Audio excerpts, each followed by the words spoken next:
Thank you, Dr. Uku, and thank you to all the organizers for inviting me to participate in this important workshop, and thank you to those who are attending.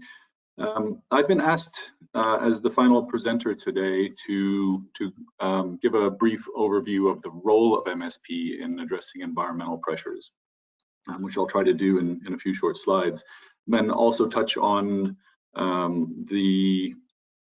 the ways that TNC is aiming to support the government of Kenya in developing the approach to MSP and the MSP itself.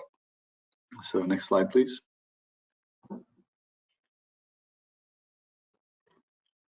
I see this slide had some animation. I don't know, are you able to go back one and see if it... No, Adnan, I think we put them in PDF, so... You put it in PDF, that's fine. Yes, yeah. No problem. So yeah, this slide really just layered in as each of these different stakeholders come into the picture. So we can see, it's an example from the UK, but just really for illustrative purposes, to demonstrate the complexity over an ocean space that comes in as we start to populate the different interests in activities, and a lot of those activities are aiming at resource use. So when we consider MSP, it's increasingly attractive as not just a tool, but a very transformative process, a process that can inform policy, a process that can facilitate the science to governance and science to policy process. So MSP is really invaluable in supporting the goals and aims of a blue economy framework. And really what we're aiming to do when we consider the types of stakeholders or sectors illustrated in this slide is look at the activity over that ocean space and manage it in current context and also with respect to a future vision, where we want to see things go, what types of outcomes we'd like to see, and that inevitably will involve some level of prioritization. But it is also really aiming to reduce the conflict or reduce conflicts over any of the resources that are shared across some of these sectors. But you also might note that in this example from the UK, conservation is noted as one of the sectors or one of the key stakeholders in the upper right there. And certainly the traditional view to conservation is zoning of areas for restricted or limited or potentially even no access. And as we're moving forward with MSP, especially in the Western Indian Ocean and Kenya in particular, a more novel approach to conservation needs to be part of the picture. We need to understand the overall aims of conservation and the role that these other sectors are playing. So effectively, conservation becomes a foundational stakeholder in the process, that the ecosystem-based approaches and ecosystem-based management related to a lot of the practices, the extractive practices, or even the role of tourism and other sectors rely on that in order for their performance in a blue economy and their sustainability to be ensured, we need to ensure the quality and the health of the ecosystems that underpin them. So next slide, please.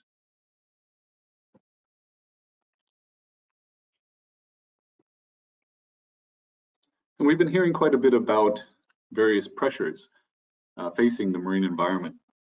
And marine spatial planning certainly can and should be a tool that addresses at policy level and regulatory levels some of these pressures. But we need to also keep in mind that MSP is focusing on the activities in the ocean space, and especially regulating those activities that have a direct impact on ocean health or the services related to ocean ecosystems. So we do need to differentiate at some level between the pressures that we can tackle and how we can tackle them.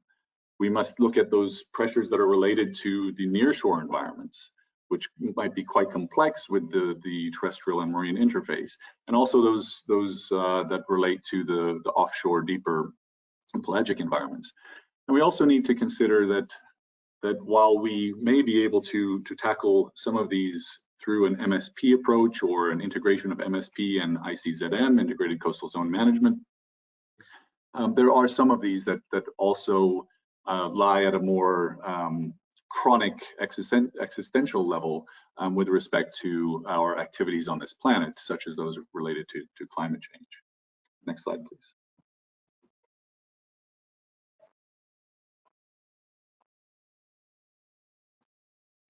So indeed, the MSP must cover both the territorial sea, which is the area from the coast out to 12 nautical miles, as well as the exclusive economic zone, which is the area extending from the territorial sea at 12 nautical miles out to 200 nautical miles. And the approaches within each of these will differ. The approach is to protecting both ecosystem health and services.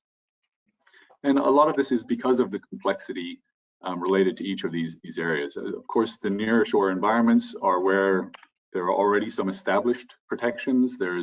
We've been hearing a lot about the co-management and involvement of communities, and a lot of the derived values for those communities. So maintenance of those value systems is quite important. And the complexity related to the diversity of habitats near shore is also quite different from that offshore. But being able to understand, map, and assign values to these different structures is really part of the picture as well. And if we're looking at the bigger picture politically as well as national targets, we've heard mention of the 30% target that might be coming for the CBD.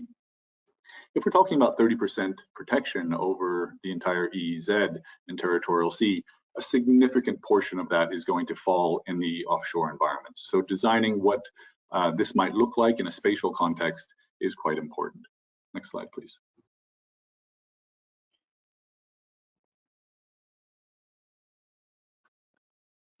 So in the near shore environments, we've recognized and seen many very informative presentations on the threats to key habitats. In terms of how we seek to protect these, representation of those habitats is important. So making sure that we have adequate representation of the key habitats and the biodiversity that they hold, but also of their performance, of the function that they perform in the ecosystem and those services. So making sure that we are able to not just understand those, but understand the values associated with those that feed into the MSP process. Next slide, please.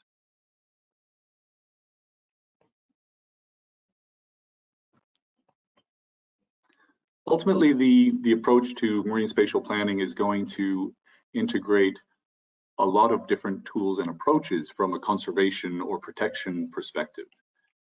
And some of those will be quite targeted. Some of those might involve protected areas. Others will target the practices, those actual actions that are predicted to be increasing or continuing in the ocean space. At TNC, we are looking to help design the approach to MSP that is ongoing, led by the State Department of Fisheries with the cooperation of ChemFree. There we go. And we're recognizing that means really a diversity of support mechanisms.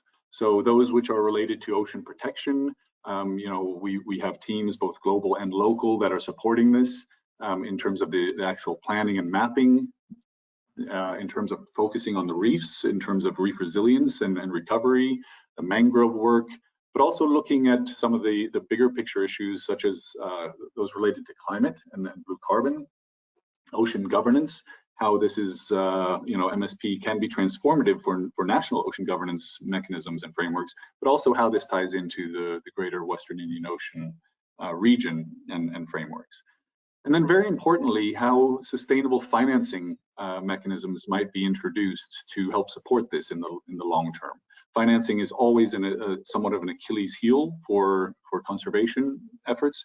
And we're looking at establishing a conservation trust fund through which innovative approaches such as debt conversion processes can be used to make sure that there are sustainable streams that continue to fund this work in perpetuity in the long term.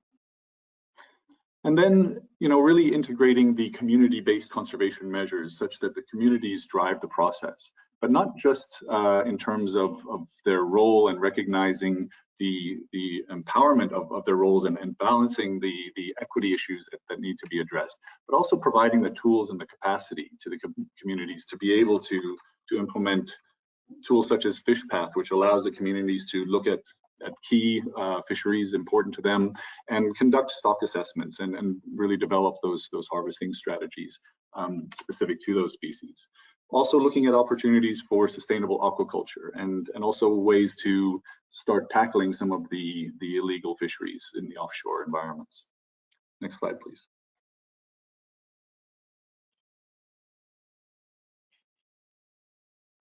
So yes, MSP is really going to need to develop zonation and zoning plans that will have strategies through regulations and policy work. It will be able to address some of the key environmental pressures. But ultimately, it really comes down to the ecosystem-based management or ecosystem approach being enshrined as a key principle in the MSP. If this is not a core objective of the MSP, then ultimately we cannot really attach the word sustainability to some of the activities we're seeking to support in the longer term. So that is really the prime mechanism, but also recognizing that MSP alone is not adequate to address all of the environmental pressures. There are some of these that will require national and international collaborative efforts, such as climate change.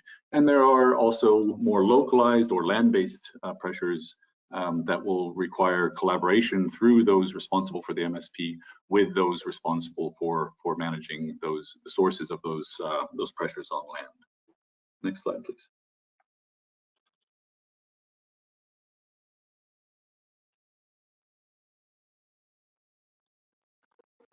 So really, to sum it up, we do need to recognize that there is a difference between MSP and integrated coastal zone management. And I'm not an expert in ICZM, but ultimately it will be important to link the approaches and recognizing that the MSP will focus from the coastline out to the boundary of the EEZ, whereas ICZM approaches really do focus on the terrestrial coastal component and extend offshore to some prescribed distance, and that will differ in a case-by-case basis. But it is through the ICZM approach and policies that many of the key sectors such as agriculture and storm and wastewater management, pollution control, urban and housing development are all participating, and not necessarily through the MSP process. So next slide, please. So ultimately, it really does come down to how we move forward, how we link these processes, and how we embed into both of them the ecosystem-based approach. Thank you very much.